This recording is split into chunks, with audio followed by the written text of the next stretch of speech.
What's going on, everyone? It is Chris, and welcome back to another episode of Madden Maniac Previews. How is everyone doing today? I'm a little exhausted.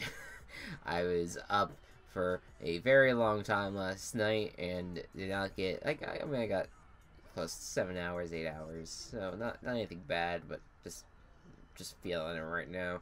But anyways, I have to be up early, or not really, it's 2 o'clock, but to get this recording done, because I'm slightly behind.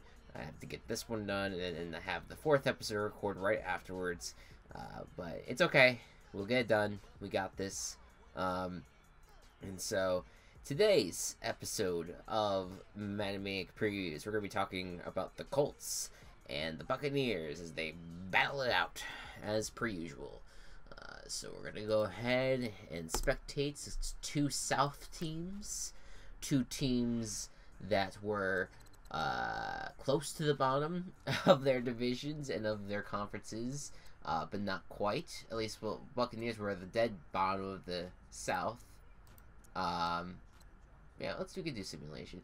You know what? I'm going to do arcade mode because I think that's a little bit more exciting.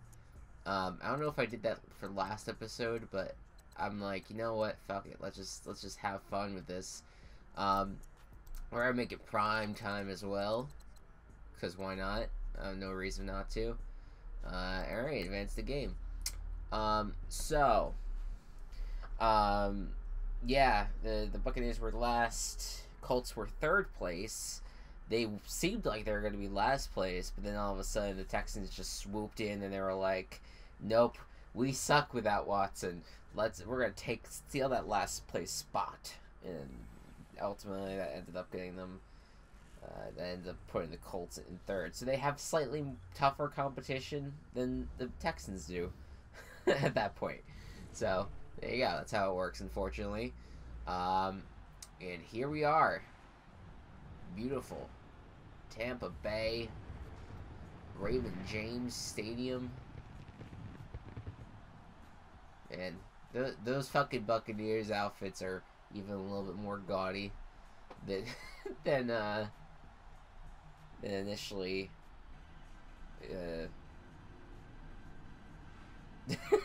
I just, like, my commentary just died there because I just drew a blank.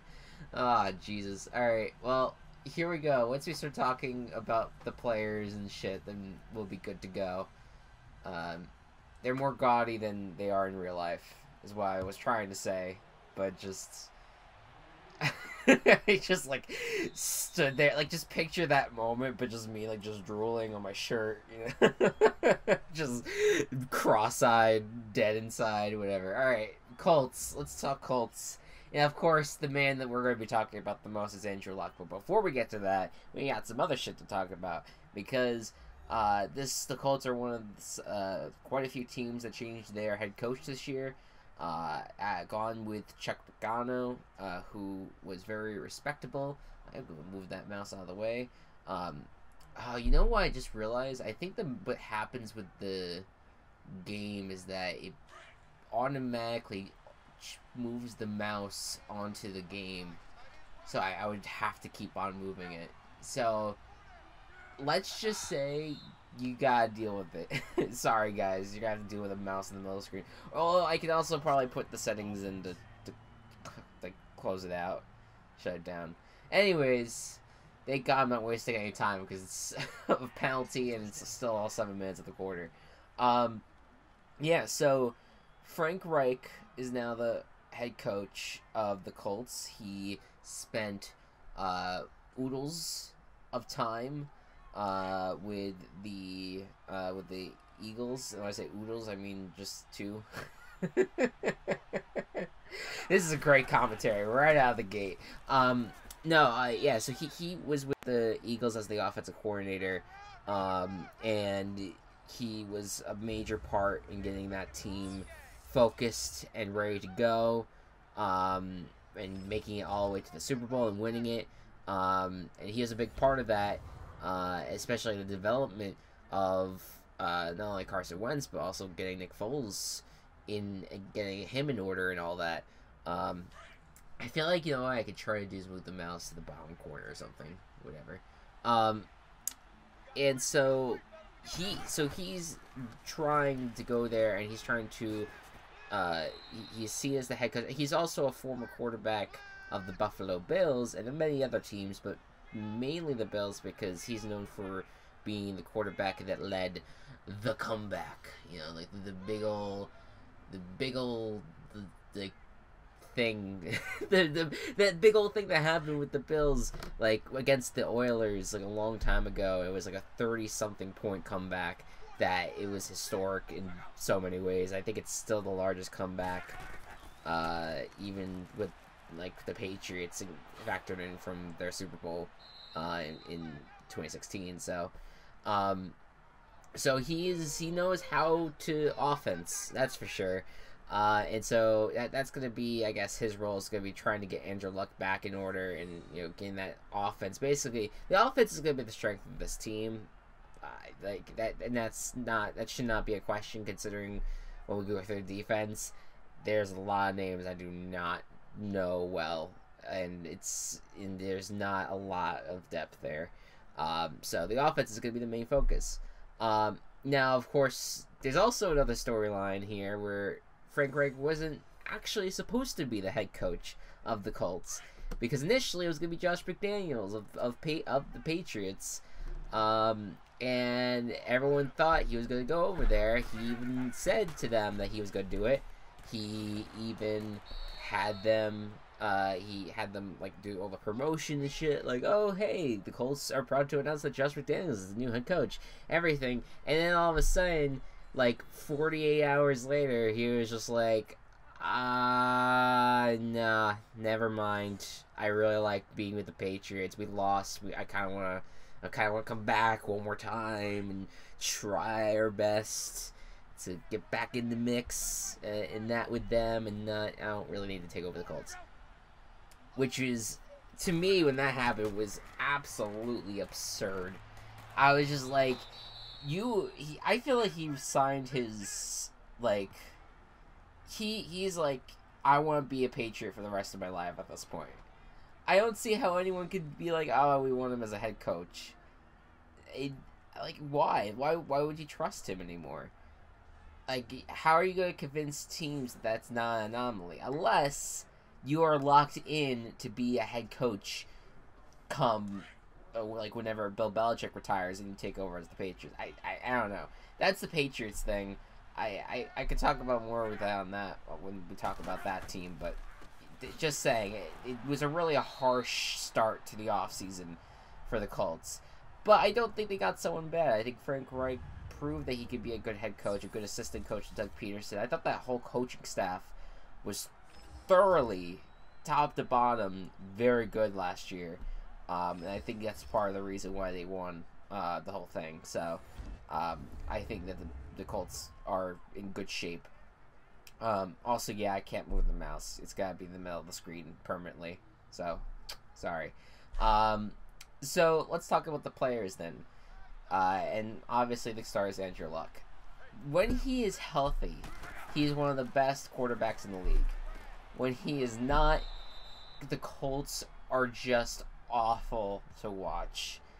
They just are. I mean, Brissett, he had a few good games, but it is so difficult to really watch the Colts and take them at all, like, seriously, or be entertained by them. Andrew Luck makes this team great, and the fact that he's returning is a huge freaking deal. And the only hope is that he can remain healthy, and that he will be able to start out 16 games. Knowing his history, he may not be able to, but let's hope. He just has such an accurate arm. He throws these beautiful passes. He just at top, like, I wish that he had more seasons under his belt, because even if he has a long career, he never gets injured again. We still feel like we're gonna be we got docked a few good luck seasons, because we did, because of injuries, and that blows.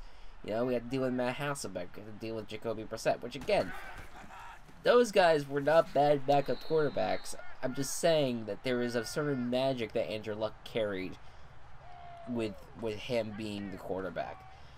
Now, what about what's around him? Well, that's not a bad bet. There's a good amount of depth there as well. And I think with the running back right now, there's injury issues. Specifically, I know Marlon Mack right now is dealing with like a hamstring injury.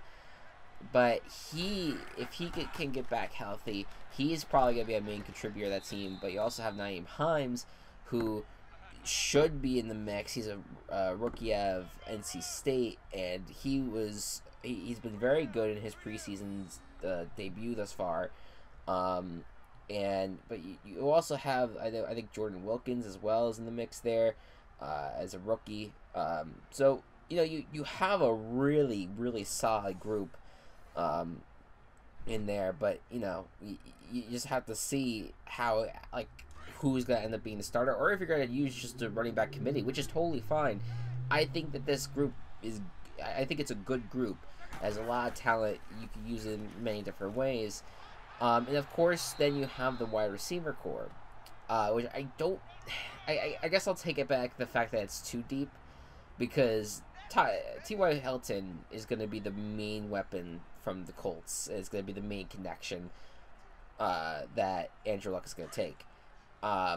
From there, though, you have your next wide receiver is Ryan Grant, and then Chester Rogers, James Wright. It's not as deep of a group as like many people would think. T.Y. Hilton is great, but if he goes down, that is a very, very thin group. You need to see who else is out there, hopefully before the season starts.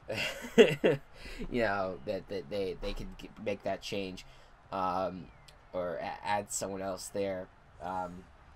But yeah, so he's gonna be there. I mean, Ryan Grant's not terrible though, but it's not like he's not an all-pro. He's not gonna make like these major plays, and I don't think he's a wide receiver one by any stretch of the imagination at all. Like regardless of all pro standards, he's not a wide receiver one. So you have to see. But what is going to be an interesting strength of this team, and it's kind of surprising to say this, but this offensive line is not looking too bad, especially with the addition of Quentin Nelson. He was the highest offensive lineman picked, and the one that many people are like, this guy's a fucking franchise player. And he's starting at guard, and you also have the return of Ryan Kelly, which hopefully he can stay healthy. Anthony Costanzo, who's been with the Colts forever, he's been playing pretty well for them. And then of course you have the right side, which is not too deep, but it's better than I think it was last year. And Austin Howard's gonna be starting there right now.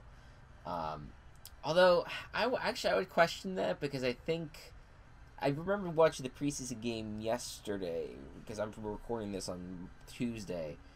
I thought Austin Howard was with the second team, so unless they're just trying to like get him back in the mix, he's not specifically the starter yet. Let me see. Maybe there's a better depth chart that I can look at, but I'm almost certain that he's no longer the main guy. Regardless, that side's maybe not as strong as like the left side, but I mean, it's not, it's not the worst thing in the world either, Let's see. It right now, no, they say Austin Howard's the starter on the website here, so I don't know. And then Matt Slauson is the right guard. So yeah, that's probably the weaker side, but yeah, that's fine. Really, the most important is the left, and to have Costanzo and Nelson there, that's good. That should be pretty good for Luck. But he has taken a few hits, and so far so good. Like, he hasn't been injured yet. This upcoming week, I gotta say, and I might repeat this a few times, but I'm very worried about preseason week 3, because that tends to be the week where everything goes to shit and the best players get injured. I'm frightened about what's gonna come out. I'm really hoping that it ends up not being as bad as I initially think. Yeah, like I hope it's like there's bound to be players that are injured that you don't want to see injured no matter what. But I'm just hoping it's not terrible. You know, like it's not like the big stars. You know, I think the biggest star that's been injured this off season thus far. I have to think, but I can only right now. Darius Geis was going to be the big rookie acquisition for Washington, was going to be the starter. Now he's not there. Now Adrian Peterson's there. That's fun. Right in time for Redskins to be talked about in a few weeks. But yeah, I'm not too sure as to what the fuck. Like, there's not really a lot of huge injuries. Maybe like Hunter Henry and Jason Verrett for the Chargers. That kind of sucks. Isaiah Wynn too for the Patriots. Like that's kind of a big deal. No one, not really another great group. Outside that. Sorry. All right. Hold on. Colts. Focus on the Colts here. So overall, the offense is not bad. There is some depth issues from right side of the line, wide receiver, but like. It's not, and I guess you could say running back because you don't have like a pure starter or anything like that. But it's an alright group. Like it's good, and I think that with luck, he's able to make any offense better. So I'm confident in his ability. I think the Colts offense could be great this year. The problem is the defensive side, because I look at this group and like who the fuck is gonna stand out with this group? The only person that I can think of right now is Malik Hooker, who is the free safety. Like in the secondary, he could have a big year, especially since he was the first round pick in 2017, was playing well and then got injured. If he comes back healthy, he should have a big impact. But then you look at the other guys, it's like who's gonna stand out? Now Kamoko Toure is gonna be one of the rookie starters, as well as Darius Leonard. Now they're both second-round picks, so those guys could be contributors. Considering where they were drafted, they could make the defense fun to watch. I know that someone I very much respect, and Chris Wessling of FL Media also pointed out that Ryan Delaire, also someone that could be a good pass rusher. He's been getting in the backfield. But like the linebacking group, not very strong. The secondary as a whole, not really that strong. And Quincy Wilson's a second stringer. I didn't realize that. I thought he was first string. Because otherwise I would be like, oh yeah, he's a good player. But I guess not. And then you have the defensive line not deep at all. So that's a legit concern for this team right now. That there is just a surprising amount of at least star power on this team, and depth I think is going to be a big concern. And who you need someone over there. You need someone at any phase. It doesn't matter what. You need someone bigger in the secondary, someone in the front seven. I'm not. And then the defensive coordinator is Matt Elberfluss, who I believe was the guy that was hired by McDaniels before McDaniels was just like, fuck this, I don't want to be here anymore, and left. So I don't even know if he's gonna even cooperate with what Frank Reich wants. I mean, he may be like, I'll be able to adjust and all that. Let me just double check the information. Eberfluss.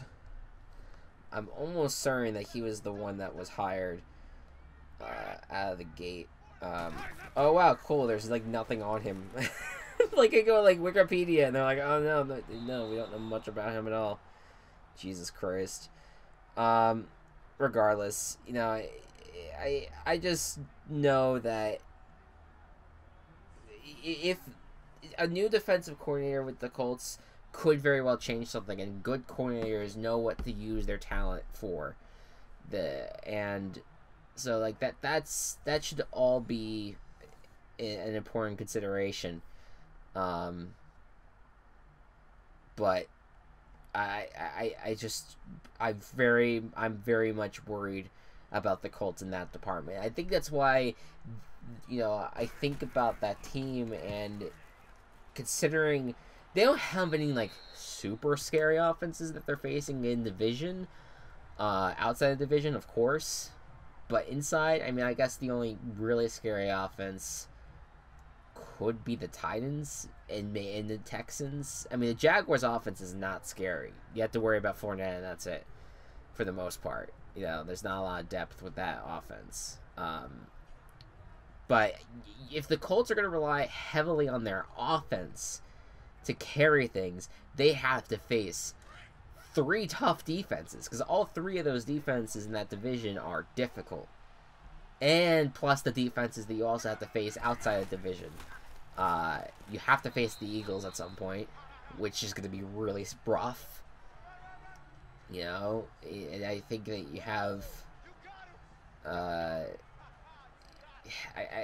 just think that there is a concern of whether or not, regardless of how well your offense is, can your defense win games? Can you get a player in there that's going to make the plays? I think Malik Hooker could be that. I loved watching him in college, and I think that he could be someone that, and for the little bit that he played in his first year, he was a very important part of that team. But he was just... He got injured, and then that ended up really hurting the defense in the long run. They've spent so much on protecting Andrew Luck and giving him weapons, and their only defensive pick, or that like first round defensive pick in recent years, has been Hooker. And so I do think, again, like, if this team is going to win its games, it's going to be with Andrew Luck. It's going to be with that offense. I just don't trust it on the other side. And that, you could point the finger potentially at Chris Ballard. Like, where is this defensive depth going to come from? And what are we going to do?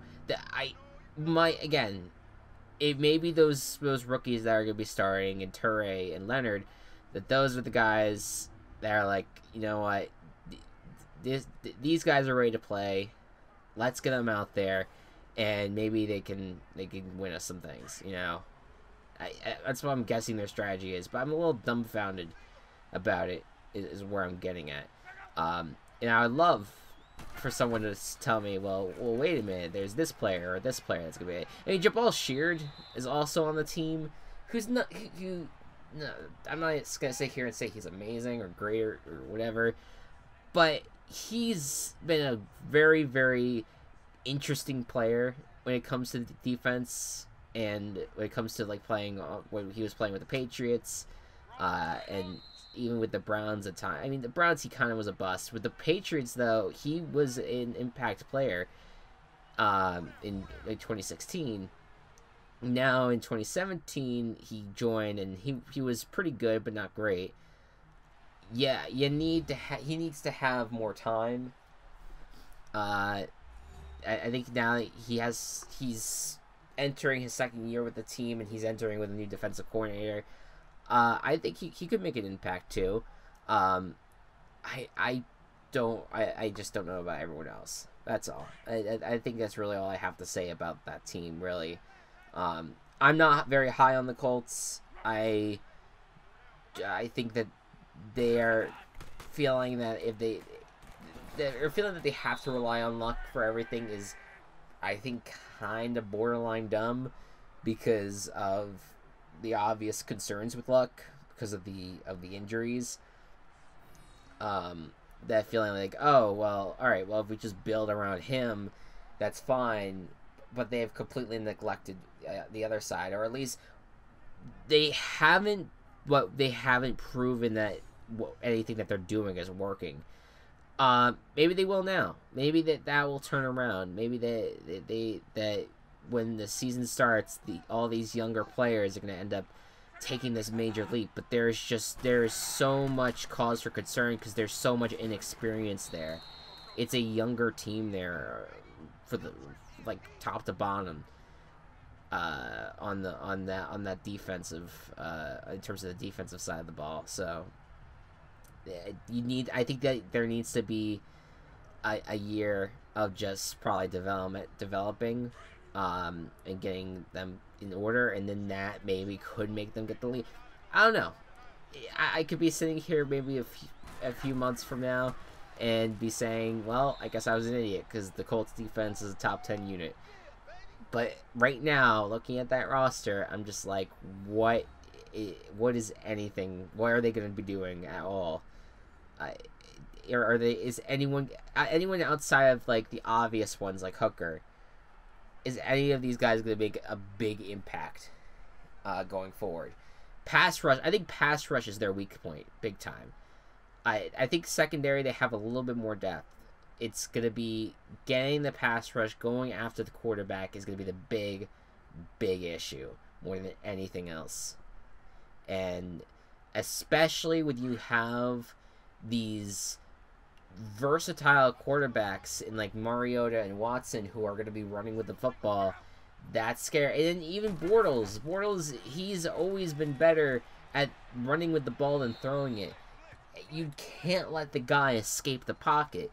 And when you don't have defenders that can chase him down and stop him, that's a huge fucking problem. And you can't have it. You can't do that. So that's that.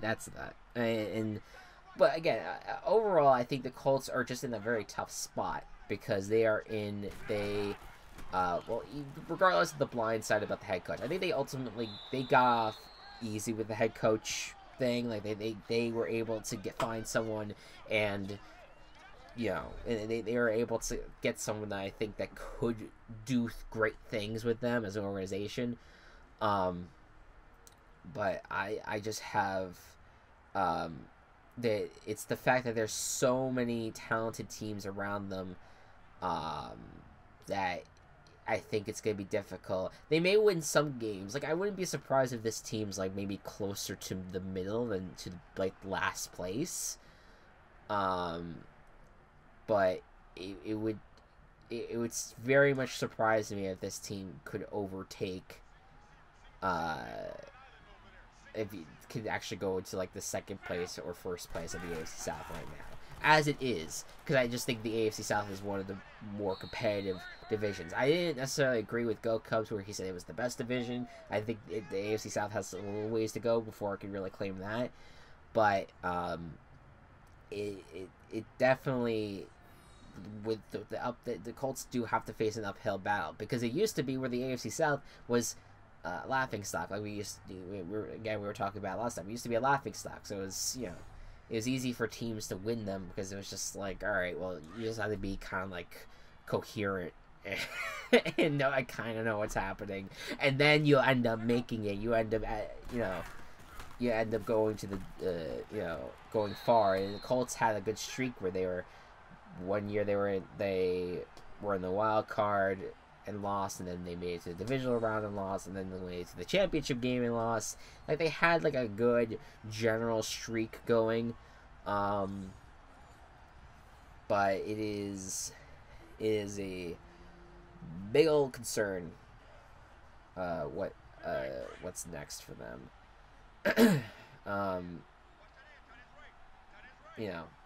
We'll see. We'll see how it goes, how this season plays out. Maybe they'll get better as the season goes on, but I think that out of the gate there's going to be growing pains because it's just not a unit that is that has like a strong base right now. At least again on the defensive side. The offensive side, again, I don't have any huge concerns outside maybe wide receiver depth.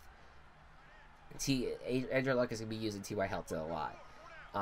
But they need more weapons on that front. I mean, I forgot about tight end. Jack Doyle, Jesus. Jack Doyle was very good for them. he's been playing very well in recent times, especially, they gave him a good extension as well. He ended up overtaking Kobe Fleener at one point, and Fleener got cut. But he's been a main weapon for Brissett when he was starting quarterback, and he's probably gonna be a good weapon for Luck too. So that's probably what's gonna help the loss of T.Y. Hilton if it happens. And he will be a good like wide receiver too, kind of. But I kind of compare that wide receiver situation to like the Giants. Like the Giants, they have the superstar at wide receiver OBJ, but then behind him, your next best one is Sterling Shepard, which Sterling Shepard might be better than what the Colts have right now, but like it's still like I don't, you know, I'm not like a huge fan. While I think that the Colts, they have T.Y. Hilton, but it's just like Ryan Grant's your next best wide receiver. Yeah, I don't know. I'm just whatever. But you know, at least with the Colts, they have a competent quarterback to throw to him, and that's going to be a big deal. So yeah, that's all. Pretty much, I think that covers everything with that team. And going back to the Giants Colts comparison, the Giants have a good tight end in Evan Ingram. Well, the Colts have a pretty good tight end in Jack Doyle. So it's like they're able to. You have a wide receiver that works, a tight end that works, but you don't have like a wide receiver 2 that necessarily works. So that's where the comparison was really trying to go on that front. So yeah, I don't know. The Colts are one of those teams that it's a very hard read right now, and I am hoping that they can get back. I feel like the Colts can be a disruptor because I feel like Luck has the ability to beat really, really good teams. And I think that maybe after this year, if they don't make it far, then they'll try again the next year. I think 2019 they're a better bet to try to contend for the playoffs and even like even the championship than 2018. I think there needs to be a year. But you look at those halftime stats there, and if you're ever actually relying on Madden being accurate, then that's kind of, the Colts defense is stepping up in this alternate universe. Anyways, real quick before we go, Bucks Colts, who has more likely to be the playoffs? I'm gonna go with the Buccaneers. Again, I think they are more balanced in their talent right now than the Colts are. Where I think, the Colts have like an entire unit that's a problem. I think the Bucks have depth on both sides of the ball that works really well, and I'm excited to talk about the Buccaneers because I look, regardless of what's happening with that team, with their quarterback, I do think that they still have really good players on other parts of it. So let's begin that conversation, shall we? And the story of the offseason for the Tampa Bay Buccaneers is Jameis Winston. And that's a problem because of the suspension, the 3-game suspension that happened of him supposedly touching like a Uber driver without consent, groping her, and I'm gonna raise my hand and be like, you know what, I think some of us jumped way too soon on the Jameis Winston has potentially changed wagon. And I know, I get it. That incident, when it happened, was back in 2016, or I think even 2015, back when, he was still young and kind of dumb. But this guy, it's not like this guy doesn't have history. I think a lot of us are ignoring what happened potentially at Florida State. And I know that it's like, oh, well, it's a he said, she said thing. I don't give a shit. There's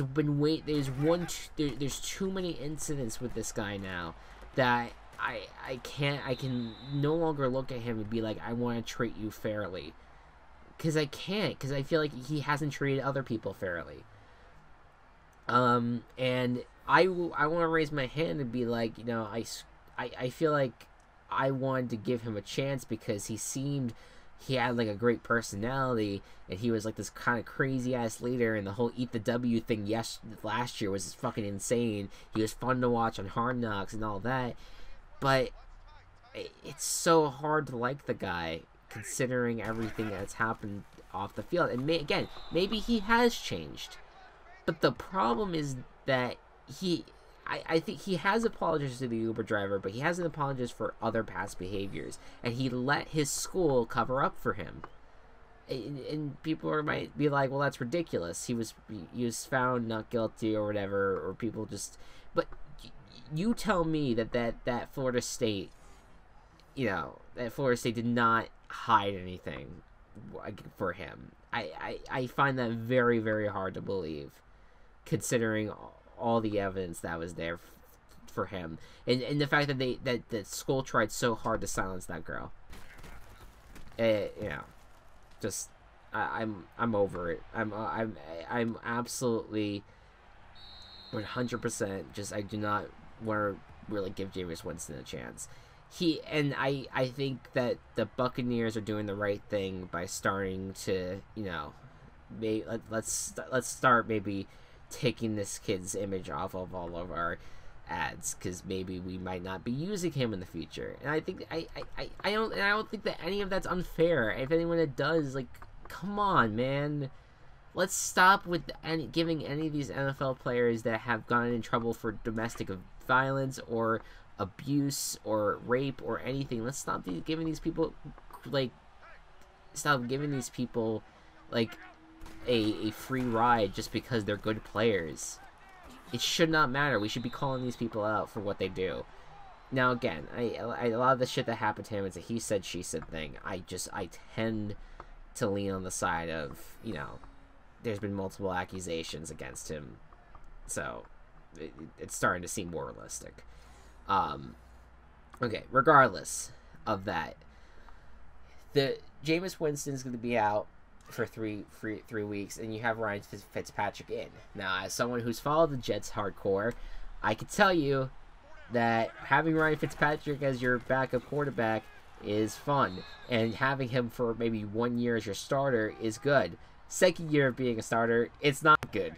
And I think that he might impress in the first three games. It's a very, very difficult stretch. You had the Saints, then the Eagles, and the Steelers. Very, very, very possible to go 0-3. But Ryan Fitzpatrick has the chance, and at least what it sounds like, the way that Dirk Cutter kind of was laying it out, like, he has the chance to be the starter week 4 and week 5 and week 6 and like so on and so forth. He could take it. And Jameis Winston, he has shown that he has he has the big arm, and he does have these beautiful deep balls that he throws, but there is so many mistakes that he still makes, and then factor in the character issues there that I think that the patience for the Buccaneers could be wearing thin. So we'll see how all of it goes, and I think that's where we'll basically end off that conversation. If Ryan Fitzpatrick plays pretty decently, this is a deep enough team that I think could make the playoffs. But it's also a deep fucking division, and that's the problem with the Colts too.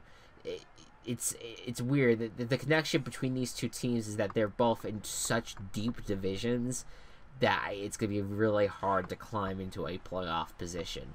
So, it's just a rough situation for both teams in that front. And then, so you have that whole quarterback situation that you have to deal with for those guys. And I think that regardless of what happens this year, the team should look into maybe getting a quarterback in next year's draft. I would even say try to even find a running back. If Ronald Jones works out, then never mind. But you gotta find someone in that department as well, because he's the rookie, and right now he's not slated to start, but has the potential to do so. I like him a lot, at least for what his days at USC.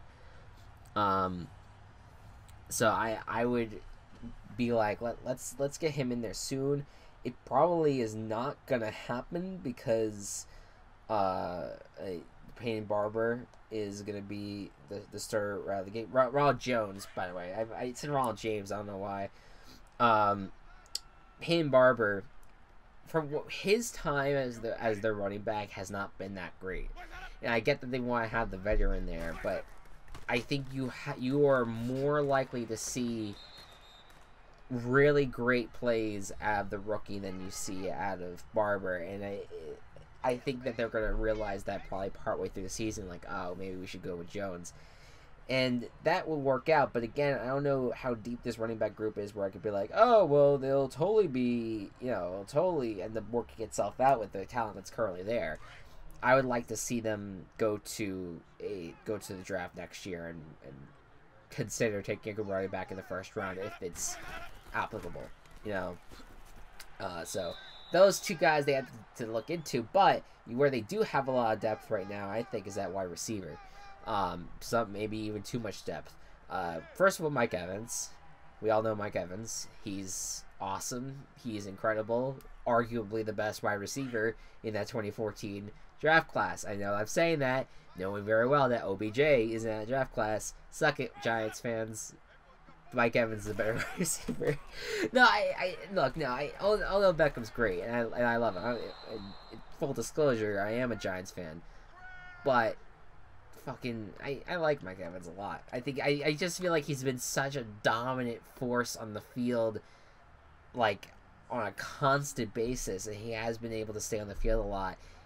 I feel like with Odell, my issue with him is his on-field behaviors might get him into, and obviously the injury that happened was a concern as well. So I feel like who has been a mainstay for a team and who has been dominant, it's been Mike Evans. But hey, Odell Beckham's also broken a bunch of records already compared to Mike Evans. So although he has too, I don't know. Fuck it, whatever. Forget that I said anything. It was a hot take. I was trying to spice things up a bit, alright, guys? Well, fuck me. Alright. Mike Evans. That is a man that I love because of his ability to just get up and get the ball, and just completely shut down cornerbacks. From trying to shut him down. He's so much fun to watch. So obvious wide receiver number one, and then you have a mix of Adam Humphries, Chris Godwin, Deshaun Jackson. All of them could play a huge role in terms of being wide receiver, in terms of being weapons for them. And of course, O.J. Howard, who was the first round draft pick, didn't have a great first year. But certainly will play a factor, so will count in great. So that's a great receiving core for the Buccaneers. And I think with Ryan Fitzpatrick, when he's had that talent around him, he's played very, very well. So, it might not be a bad start to the season, as many people think. There might be a few upsets in there. Who knows? Regardless, if Jameis Winston comes back, he'll have that talent as well. So, we'll see how that all goes. And then we have the offensive line.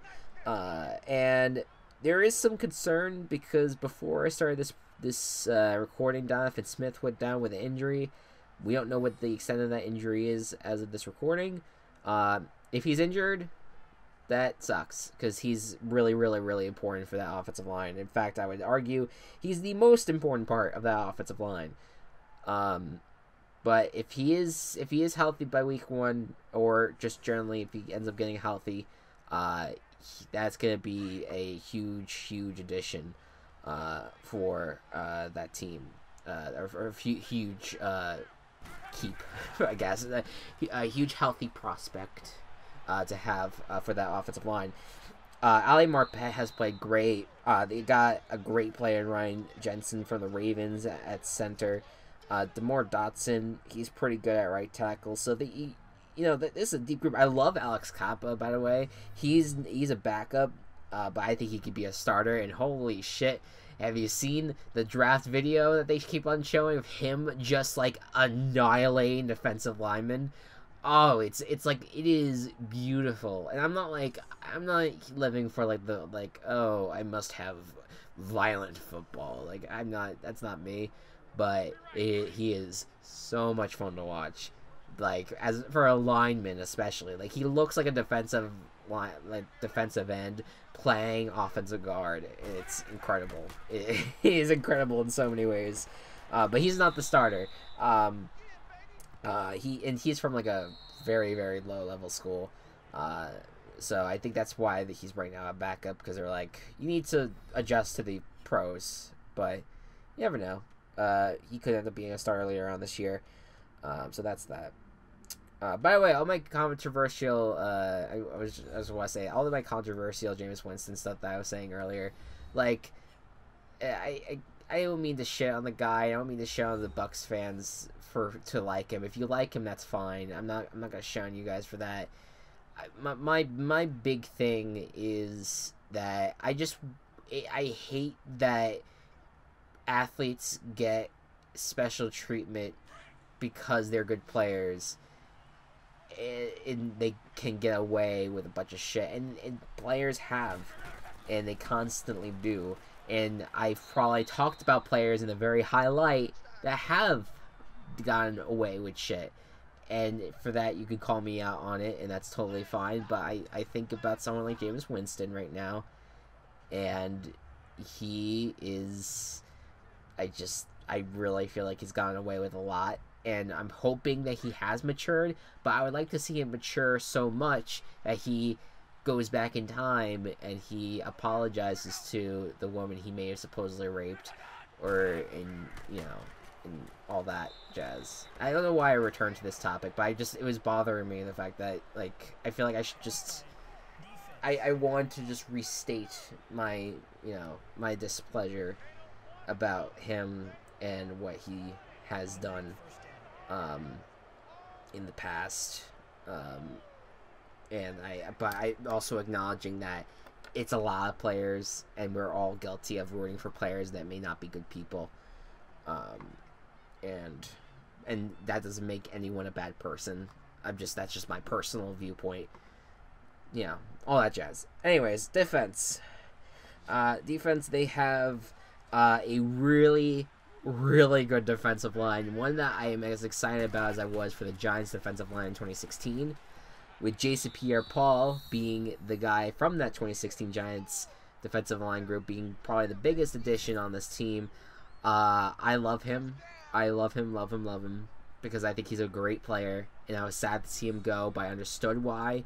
I felt like, I've said this in previous episodes, I felt like there's other players that probably deserved to be cut before he did, or being traded, rather. But regardless, he got traded, and he is now with a group with Gerald McCoy, who I also absolutely love. He's a fucking nerd, which is like my forte. A nerd who loves sports. That's me. And then Vinny Curry and Bo Allen from the Super Bowl champion Eagles. Those guys, along with McCoy, along with Pierre-Paul, also knowing that Noah Spence is still behind Vinny Curry, who's also a pretty good player, and Vita Vea, who's the first-round draft pick, behind Bo Allen right now. All those guys, that is a deep fucking group, and I am so excited to see them succeed. I think that they're going to be kick-ass, and I think that's good. They're going to be part of the reason why the Buccaneers have a chance at the playoffs. Legit. I really think so. That is where they could be at. That they could make a huge fucking impact. It is going to be fun.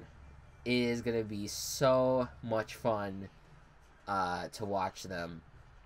And you also have a linebacking core that has Levante David and Quan Alexander there, who they've had injury issues, but when they're healthy, they're a dynamic duo. There is some... There's not like a ton of depth with that linebacking core right now, but it's still a pretty solid group duo between the two of them. If they can remain healthy, it's excellent. And I guess the concern right now with the defense for the Buccaneers is the secondary. And Vernon Hargreaves, I think, is out right now with the injury. I don't know if that's going to be an impact into the season. But he hasn't performed at the level that they expected when they drafted him. And, you know, you have safeties Justin Evans and Chris Conte right now that, you know, they haven't played amazing. And then Brett Grimes was probably their best cornerback last year. But he has rookies right up behind him with Carlton Davis and MJ Stewart, both second-round picks right behind him on the depth chart. So he could be supplanted if he does not end up playing well. But that group is still thin. They keep on trying to add to it. They keep on trying to make it better. That is still going to be a position group to watch overall, and what happens there. Because especially with as high-flying as the Falcons are and the Saints are, and now even the Panthers, even though the receivers aren't amazing yet for the Panthers, they're getting there. That's going to be really important to have a secondary that can shut them down. And right now, that's where the depth really lacks. But I think the front seven right now, as it stands, is going to help immensely in getting after the quarterback and maybe stopping them before the ball leaves their hands. And I think Mike Smith, who's the defensive coordinator right now for that team, he has shown that he's a good coach in the past, and he's been a good defensive coordinator for this team last year. Even though it wasn't an amazing defense, it was still there were still some highlights. But they were also really hurt by injuries. If this team can remain healthy, it's gonna be good. It's gonna be solid, and I'm so excited about it. For that team to do well. So I'm rooting for them. I am hoping that they can do it. I'm hoping they can make it, and it is such a tough climb. Like I said earlier, you have those 3 NFC South teams that all made the playoffs last year, and you're just in a deep NFC South, NFC generally, where you have like a majority of the NFC could make the playoffs, but mathematically they can't all make the playoffs because there's just not enough room for them. But it's incredible. But right now that conference is just so difficult, and I just think that if the Buccaneers, if they were in the AFC, they would probably be a playoff team right now, because overall the AFC would be an easier schedule. You know, if that team was in, fuck, man, if the Bucks were in the East, the AFC East right now, they'd be the second place team, no question. Like, I not down in my mind. They're not a horrible team like the record would show. They're pretty good. But then concern does turn though to the head coach and Dirk Cutter. They were originally trying to go after John Gruden. That didn't work out. He ended up going to the Raiders. And they're like, you know what, let's just settle on Cutter. But if you really felt like you wanted to go after a better head coach, why didn't you just fucking fire the guy? This is where I don't completely understand regarding the logic this past offseason with the Buccaneers, because it was very obvious according to reports and everything that John Gruden was kind of saying down the line, that like, oh well, it seems like the Buccaneers and John Gruden are headed towards a reunion and everyone wants them to be together, and John Gruden ended up taking the Raiders offer instead of the Bucks, and the Bucks making it seem like they want a better coach. We're like, no, we're just gonna settle on this one. It's like, what are you waiting for, dude? Like, at the time they could have fired him and probably have found someone else. Like, I don't really understand the point of keeping someone if you're not happy with him. He's been there for 2 years. You haven't contended for either of those 2 years. I mean, you had like a decent season in 2016, but then you faltered for various reasons, maybe for injury, but there was also some play calling issues. I just think that if they're entering a third season with him, they need to be confident in him, and to be like, I want to hire Gruden. Like that immediately indicates that you do not have confidence in the current head coach, or at least you don't have as much confidence as you would a Gruden or whoever else. So I think that's a big red flag. If I'm Dirk Cutter, I'm like, this team does not have my back, and he needs to coach his ass off this year. That is a very, very, very like hot seat. That seat is very warm under Dirk Cutter right now, because there is a very clear indication that trust is waning on him entering his third season. So this needs to be a big year for the Buccaneers. It needs to be. They need to kick ass, and prove that. I mean, they just need to make some big divisional statements. They need to win some of these divisional games. You know, they win a few of them, but they need to win more. That's just it's the bottom line. You can't just shrug it off. You gotta play. You gotta kick these motherfuckers' ass, because this is what's in your way. If you go 6-0 in that division, and it won't happen, but if they go 6-0 in that division, it's a huge step towards potentially making the playoffs. Because not only are those teams your opponents, and then you swept all of them, so that way you're immediately leading in the divisional standings, but you beat 3 playoff teams from last year that could easily make the playoffs again this year. You gotta make that effort, and I just, you know, they gotta try to do it. Regardless of whatever is happening at quarterback, they gotta figure a way to do it. You know, with this talent, especially. But yeah, the concerns, obviously, quarterback is one of them in terms of depth. But secondary, running back, you know, there's just. But again, this team in comparison with the Colts, they have great players on both sides of the ball. The Colts is very questionable right now if they have a truly amazing player right now on their defense. Their offense is a different story, but even then, you can only argue like 2-3 players right now that could potentially be all-stars, and Luck, Helton, and Nelson maybe. Rest are questionable. But the Buccaneers are just a much more deeper group. I legit though, like, you think about last year, in that Week 17 game. Granted, it didn't super matter. That was against the Saints as well. And the Bucks were, I mean, the Saints were trying to win the division, and the Bucks were like, no. And Jameis Winston was hot down the stretch. He was playing very well.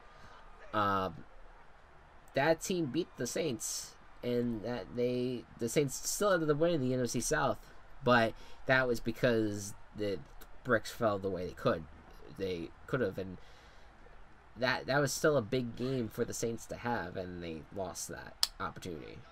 So it's insane is where I'm getting at. It's like it is absolutely bonkers. That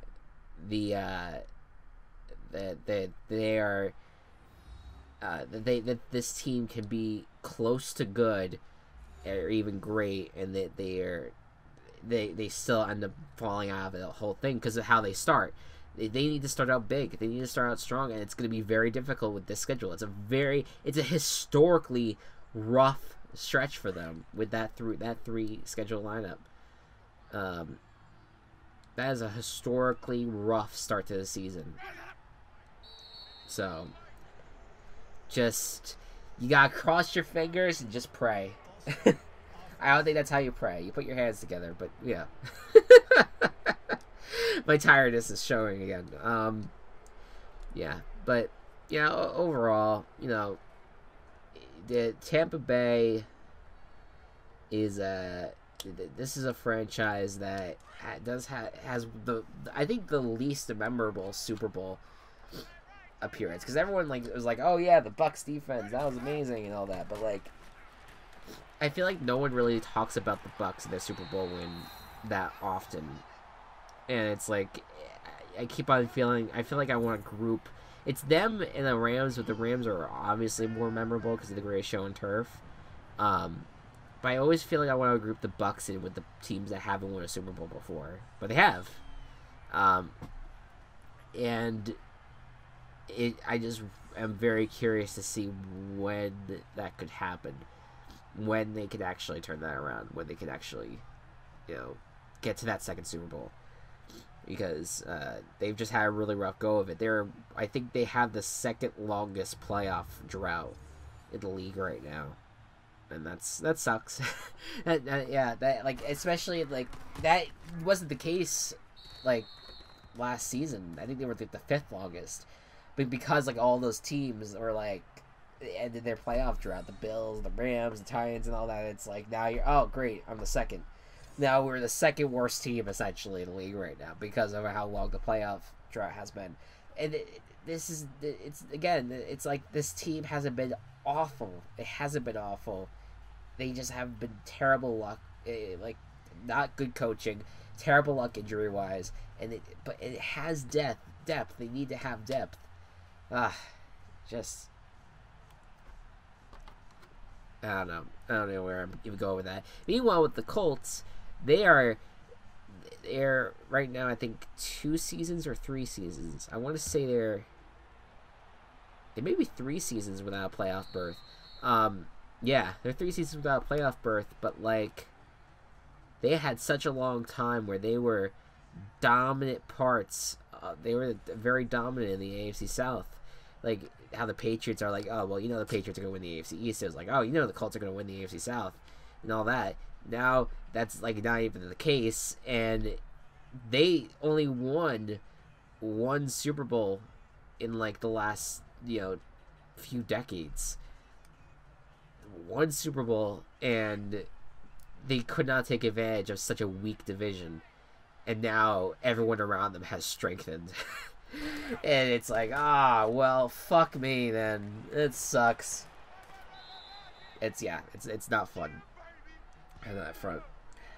But yeah, it will be interesting to see how these two teams, if these two teams make it to the playoffs, it's going to be a very, very, very impressive feat, considering who they're facing in the division and who just their schedule overall. Those are tough schedules, because the AFC South is playing the East, so they have to play the Patriots. They play both Easts, so they're playing the Eagles as well. That's fucking difficult. And then the Buccaneers playing all the NFC South, also playing the East with the Eagles. It's a really rough group. They're also playing the Bears, by the way, who I'm high on, as we saw from last episode. That could be a tough battle for them as well. They're also playing the Niners, I think. The Niners were last. They're playing the Niners this year, and that's going to be difficult because the Niners are now entering contender status. And so the Bucs, I think, even have a worse road than the Colts. Even though the Bucs are the better team, it is just a really, really rough schedule. They could have a really bad record, and even though this team is so goddamn talented, it's just they are put in the worst situation, and they're not gonna be able to succeed.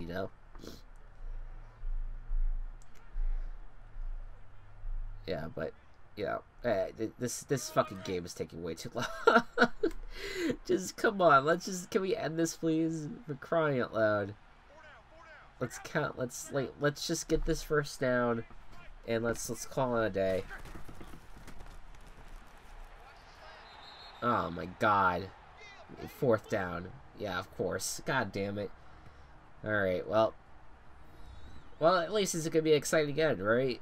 That's what we wanted. We wanted exciting games in the meantime. I'm so sorry I'm so stuffy right now. Just fucking talking so much, and now I am just completely congested. But I'm looking forward. I'm looking forward for the Bucks' first 3 games though. Like I think, especially against the Steelers, I think will be interesting because the last time the Bucks played the Steelers was during their really bad 2-14 stretch, but they beat them. Like that, it was one of those games where the bad team beat the Steelers because that ends up happening every fucking year for the Steelers. That could be the game. It's on Monday Night Football, so that's fun. But I think that they do have a shot against the Saints. The Eagles, forget it. But I think the Saints, they have a shot against. They are at New Orleans, I believe. They're heading to New Orleans for that game, so that might hinder them. But there's a chance. There's a chance that the Saints succeed and beat their ass. But the Colts, of course, the game that I have on my schedule for the Colts that I'm like, I cannot wait to see this, is gonna be the Thursday Night Football game against the Patriots. After everything that happened with Josh McDaniels, I'm just curious as to how much of a vendetta that the Patriots are gonna have against the Colts, especially with the Deflategate stuff, and how much of a vendetta the Colts are gonna have towards the Patriots because of what happened with Josh McDaniels. There's so much layers to the drama between those two teams. It's nice. I enjoy the drama. I enjoy the revenge games. That's just give it to me. I will absorb them. I am so excited about those games. And of course, and also the divisional games for the Colts. Yeah. What? Okay. Well, we got ourselves a tied game. This sucks. Please go for 2. But yeah, like the Colts and their success against the Jaguars is gonna be interesting to watch against the Texans, against the Titans. Hold on a second. I need to like blow my freaking nose.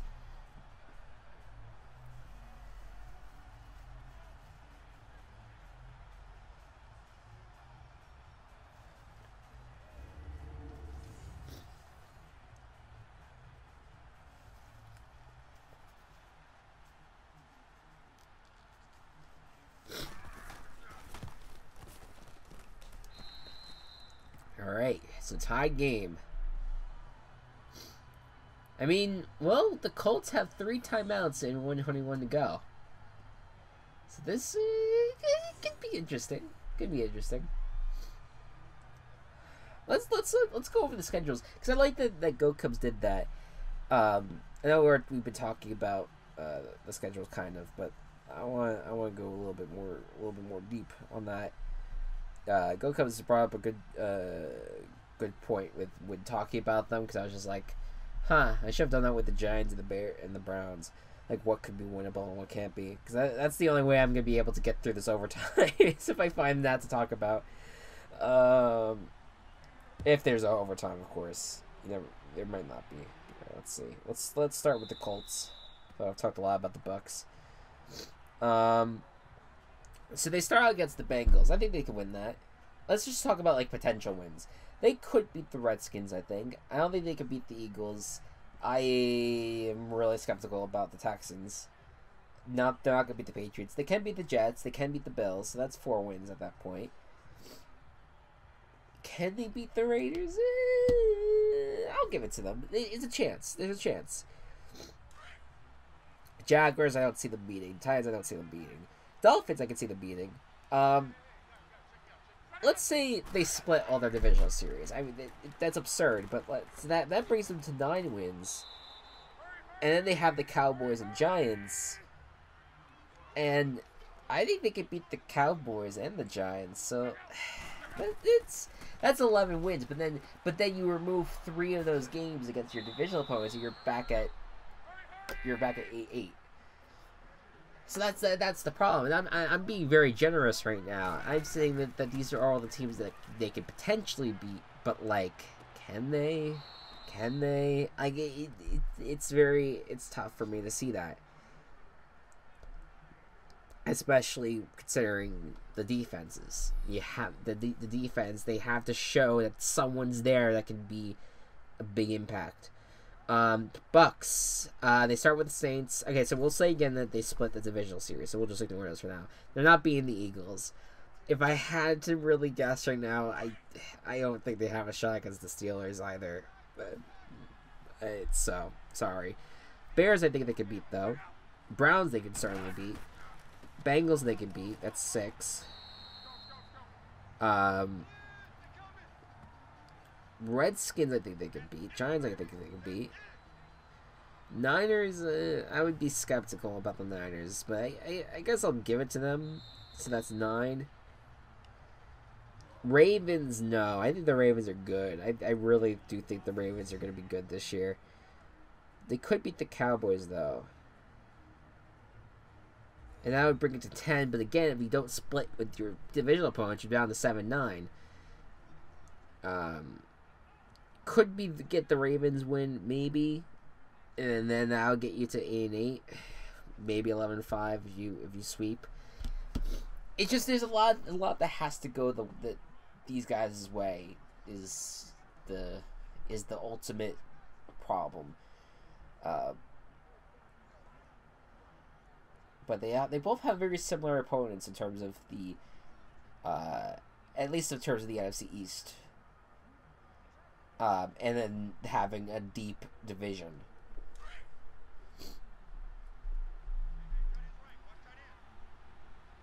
All right, 31 seconds on the clock, 2nd and 10. And I think that's Marlon Mack running. I'm not too sure. All right, timeout, whatever. It looks like they're deep. Actually, they're pretty deep in down the field. It's pretty good.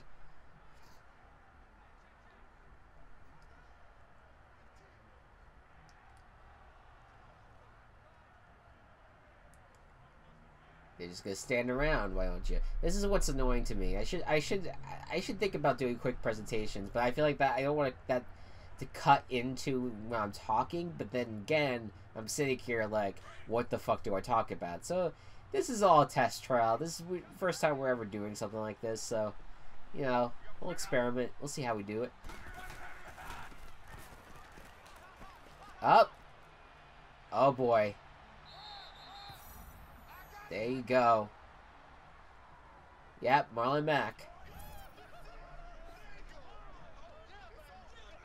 Alright, so now the Colts are leading. 21 seconds with no timeouts for the Buccaneers. Can they do it?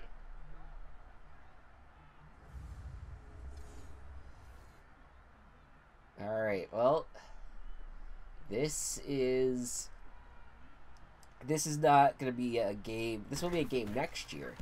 In 2019, the Bucs will face the Colts, but not in 2018, unless it's Super Bowl. Imagine this is your Super Bowl matchup this year. Like, that has to be some sort of like religious intervention that has to occur for that to be the case. For like, no, I'm not saying that like if the Bucs make it or the Colts make it, then amazing. But if both make it and both are in the Super Bowl, fucking God is currently trying to fuck with our minds. So, but that's the beauty of the NFL. You know, if we're teams make the Super Bowl, we're better off for it. I think. People are like, oh well, no dynasty. We want to see the best of the best win or face each other, so that way fucking it's gonna be a super duper matchup. Fuck that. I just want to see new teams. I want to see new and like the Bucs and the Colts perfectly are representative of new teams in the mix.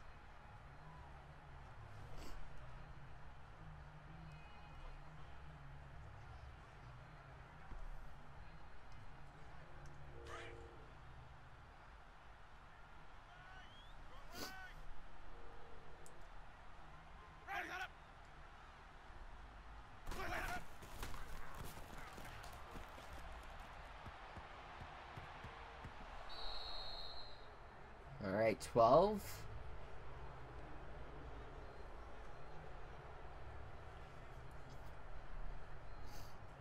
Seconds on the clock.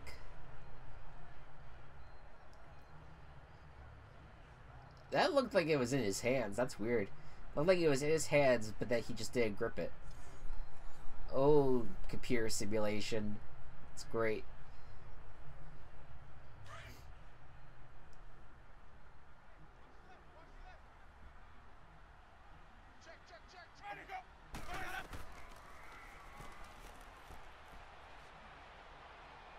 Hail Mary, here we go.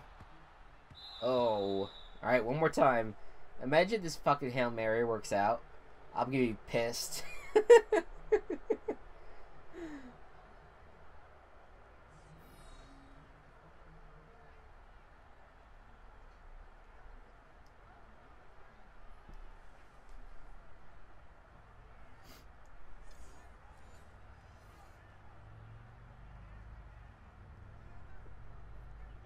Alright, here we go.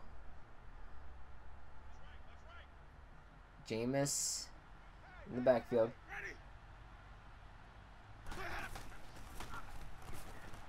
Good. Try to rolling to his left. Throw it high and deep to the end zone, and it's bad down. It's incomplete. The game's over. Colts win. I'm so sorry that the commentary just died there, but it is very difficult once you're just out of things to say. I just felt, because I feel like I'm just repeating shit now. I just didn't want to keep doing that. So anyways, the game's over, and again, will be interesting to see how these teams handle their adversity that they have to overcome, both real and, you know, football specific. And it'll be fun. You know, again, it's always fun to see these teams that do not have great seasons potentially be like, hey, maybe we have a shot. Maybe we can do it, and then go out there and prove it. So we'll see how it goes. But for now, in the eyes of this group, the Colts are your winners in this realm. All right. Anyways, guys, thank you all so much for watching. I hope you all enjoyed. Be good to one another. Be kind to one another. And I'll see you guys next time. Bye-bye.